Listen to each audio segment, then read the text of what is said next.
Hi everyone. So thank you so much for such a flattering introduction. I'm not sure that you all feel that that's an end point, and I think that's the point of today's discussion over here. Theme is liminal, which means the in between. At certain point, we are at a process that's going through, and how we should overcome what we need to do in this case. That's what we are going to discuss today. So first of all, thank you for the organizers for inviting me over here and such for amazing event. To all the dignitaries, all the speakers, it's pleasure to meet you all and would love to hear you all as well. Then most importantly, our students who have joined us over here, taking out their time from a busy sleep schedule in the afternoon. Hi guys. So uh, I have been to Nair earlier also, and few of you, I mean, at the end, told me that few conspiracy theories over here. But I believe you're all amazing, and there's nothing like that. So I'm again back at Nair, and I love the atmosphere over here. All the residents, all the med students, and they are so amazing. And many of you, I resonate with you all because during my residency, during my MBBS days, in the first round, I got the Nair College, and then I got the JJ, and then my mom said that you will be spoiled if you stay at the Mumbai. But I think that's completely wrong. So I stayed back. I edited the form in the second round and got back to my GMC Aurangabad where I did my UG.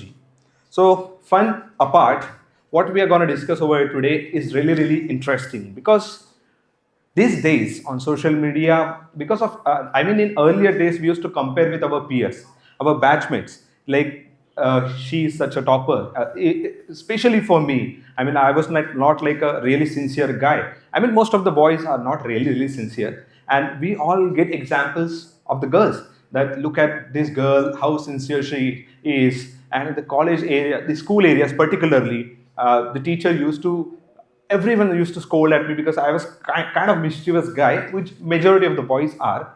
So I was also that kind of person, and most of the times I used to get scolding. I used to, I was like that. It was well deserved.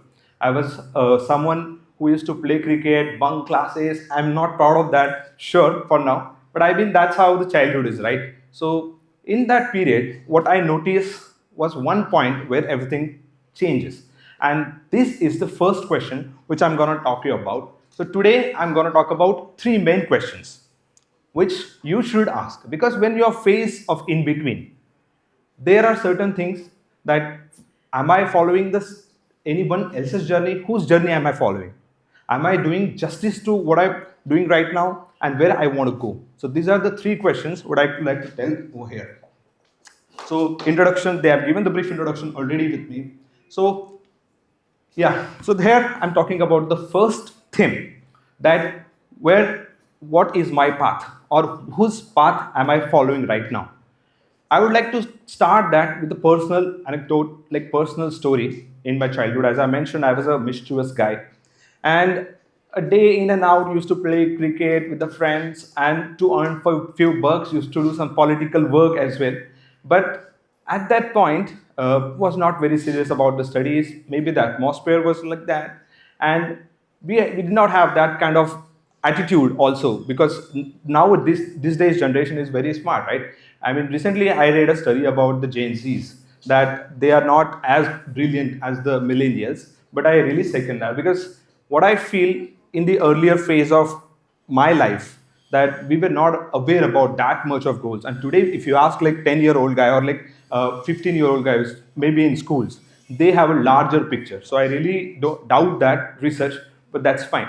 But as I'm mentioning my story over here, and why that question is important, that whose journey I'm following, that's what I'm going to focus in the first talk. So as I mentioned earlier, teacher used to scold me, and one fine day, my mom was called in the school, and one of the teacher, I mean, every teacher told you, oh my God, you're his mother.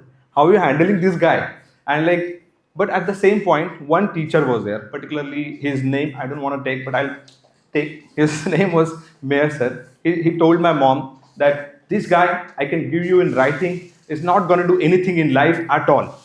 I mean, that felt a lot. That felt a little, because even though I was a mischievous, I had a little heart, not for myself, didn't felt sad because I knew I was like that kind of guy. But I felt this is not something you should have told to my mom.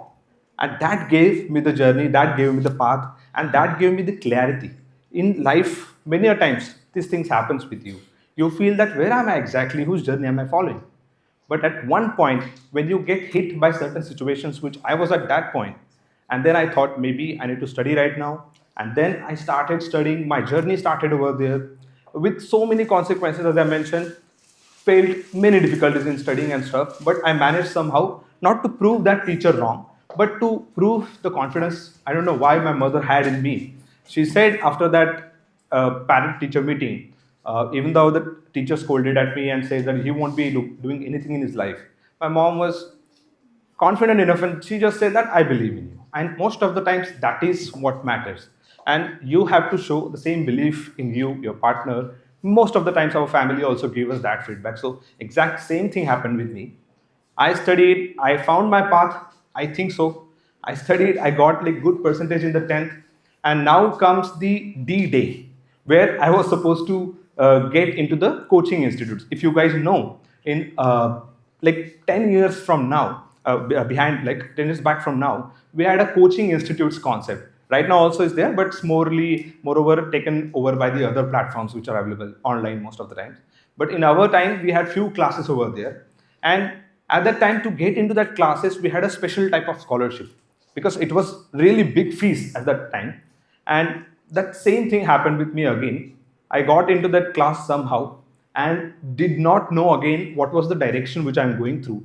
That was the one more point where I had to know that what journey I'm following. So when I entered in the class, everyone was like amazing. The 11th, you know, the vibe is there, right? So go into the metros and all the people are having fun. Somebody's driving the bike. Mobile concept actually was new at the time. Facebook came. So everybody was flaunting all that stuff, got little distracted. But somehow I still managed to be mischievous. And on one day, I got into an accident. And you know, I'm not telling you to just show off that from where I've come to where. So after that accident, for around a month, I was in the ICU, and really, I actually seen the life and death at that particular point, and I decided that okay, this happens when you are not serious in your life, when you're not thinking about things, or when you're not looking toward the future. And that hit me, and that helped me to look at that direction of what I was going through. And that was about the first thing. Right. So when I mentioned over here that here during the residency, during the sorry, my 11th and 12th, after the I recovered from the accident. So I had we are all read about the Alice in Wonderland, right? There is one theory over there which we call as the the Red Queen effect, right? So if you heard about the Red Queen effect, so this character in the movie says to the Alice that if you want to go somewhere or if you want to at least stay where you are, you need to constantly run and run very fast. So that's what a liminal, according to me, is. That to be at one point also, as I've shown over here, you can see, I hope. To be at one point also, you have to constantly run, and then only you can do something which would make you proud. And that ends the first chapter over here. Coming to the second question, am I doing justice to myself? So after my 11th, 12th, as I mentioned, I was disabled, not largely though, but it was some sort of permanent disability, which I don't tell like most oftenly. But coming through that, I got into the good, the first time I got into the NEET UG, got into the government college, and so many things after that, did my MBBS at GMC Aurangabad, did my PG also over there. But during all this, I had that question that am I doing justice to myself? And many of a medical student must have felt that, right? That am I doing justice to myself? I'm just preparing for the exams. I'm just doing it for sake of completion, just doing the important from the Balanis. Do I really know that what I am reading? So exactly the same situation was with me. And here I want to tell you one important theory. It's called as Dunning-Kruger effect. So this effect means when you have a limited knowledge, you are like really confident person. You must have seen on the social media there are a lot of quacks, right? The babas and all these people. They know single therapy. I know there is a one guy on Instagram who tells that your diabetes can get reversed if you do this. I don't know from where this confidence comes, but this sort of confidence is there when you have a less amount of knowledge. But as a medicos, we have almost studied so much, we doubt ourselves. And before doing anything, we think so much. But life does not work that way. And that is the second point. To do justice to yourself, you must understand that where I have to go and at what point I have to decide that this is where I start. Because if you want to achieve the success, I would say 80% is what efforts needed. If you're going behind the perfection, you are just wasting your time. You must have heard about that, right? So do it with the 80% of the perfection. Over a period of time, you can always improvise yourself, and that's how I did. So after I did my DNB medicine, I was going through a pathway over there, and there's also one theory, it's called as the script. Your mind is based on what script? I'll show you that PPT also. Yeah, it's called as three invisible scripts. So these scripts decide us that what you think about in life. And many a time, these scripts are silently running in your life. And the first script was this, the sequel script, which actually I was experiencing. After MBBS, I did DNB medicine, I got into the DM as well at the CMC Vellore. But during all this journey, I just felt one thing, that isn't it like very typical thing that I'm doing? Isn't this is just based on the script, either for the self, the sequel script, or the crowd pleaser script, or the epic script? Then I decided these first two scripts are not for me. I'm not a person who wants to go like a sequentially, because as I said that I was always feeling that am I doing justice to myself? I always thought that I have a potential, I can do something else. And then the crowd pleasing thing, that am I just doing it because people want a MD medicine guy to do DM, or a person who has done MBBS to do MD? And that thing kicked me, and I just left out of the DM, and I decided to do something different. So the epic script. So the epic script means something. If a person runs behind something only epic, I mean knowing the outcomes. But I'm not saying that you should choose this also, because when I said about the perfection, this is something which you seek for the perfection. But if you are just looking for the perfection, not improvising daily, not working on yourself daily, then you're not gonna go anywhere. So that's what I'm again saying. With 80% of the efforts in life, nothing is certain. If you're looking for the certainty, you're just wasting your time. So build it slowly. It will take time. It will eventually take time. No castle was built in just few days or few months, right? There were years, tens and like 20 years most of the times. They used to take that much time to build one invincible castle, right? Now, after doing that, getting into my mainstream as a educator, I don't call myself as an influencer per se, because if you've seen my content most of the times, it's all about the education, the medical education part. And what I feel over here, when I started making content, there was a huge gap for the doctors on the Instagram, because I noted that medical students are moreover now shifting to the Instagram or the short form platform, or the short format platform, and there's no enough educators available over there, because I was also one of the guy who used to consume lot of content in the night time, just wasting time seeing all the reels, funny reels and all those reels. And then I thought maybe I should leverage this possibility, and then I started making content. But as I mentioned, always I was doubting that am I doing justice to myself here also? So then I thought of building something of my own, and that's when the idea of the adrenaline came in. And this idea has stuck with me so much. I mean, day in and out, evening, night, whatever time is, we are always thinking about this, and that separates you from the normal, or like from average to above average. That's what I will say. I'm not saying that I'm like very successful as of now, but that's what differentiates you from the average. So if you can do that to yourself, you can do that justice to yourself, knowing and doubting yourself at one point, because it's completely safe. It is completely important that to question yourself. As I mentioned, the Dunning-Kruger effect. That's what it says. That it's good to doubt yourself, because in your life you're not gonna get everything on your plate, whatever you want. So then I started with the CPR campaigns on the Marine Drive, Girgaon Chowpatty. We did with the several schools also, and soon we are coming with the CPR campaigns across the Mumbai schools as well, with the honorable MP of the South Bombay. And so many things are lined up. In that way, once you go step by step, things will come to you eventually, right? Law of attraction, you must have heard about. If you think about something, you will gonna get that, right? The Om Shanti Om dialogue is also in that.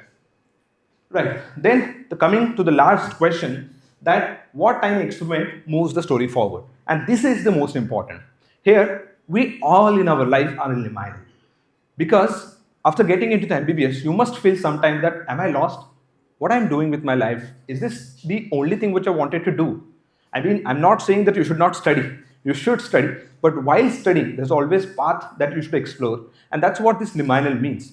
And to get out of this liminal or to make the most of it, what thing we have to do is the tiny experiments. And how to do these tiny experiments, I'll just explain in very short time because we have time, right? Yeah. So here you have to know that what tiny experiments are there and just always consider two binary options. That is it possible or if it's not possible. Don't think about will I fail, is it good, is it bad. If there is some binary benefit, yes or no, then do it. And on the way, again I'm mentioning over here that if you're looking for perfection, don't waste your time. Go with whatever you have, go with the first full attack and just improvise with the feedback, whatever you get across the way. Because as I mentioned several times in my talk, that this is a process. The liminal is a process, it takes time and eventually you will build. And we have seen a great examples of great warriors from our state, Maharashtra, Chhatrapati Shivaji Maharaj. There are so many people who have been always working hard. Perseverance as the key to fulfill their dreams, to fulfill their journey. And I wish you all the best that if you're having a dream, don't think about the outcome as of now, right? We have the great shlokas in the Gita as well, right? So where you just don't worry about what will be the outcome.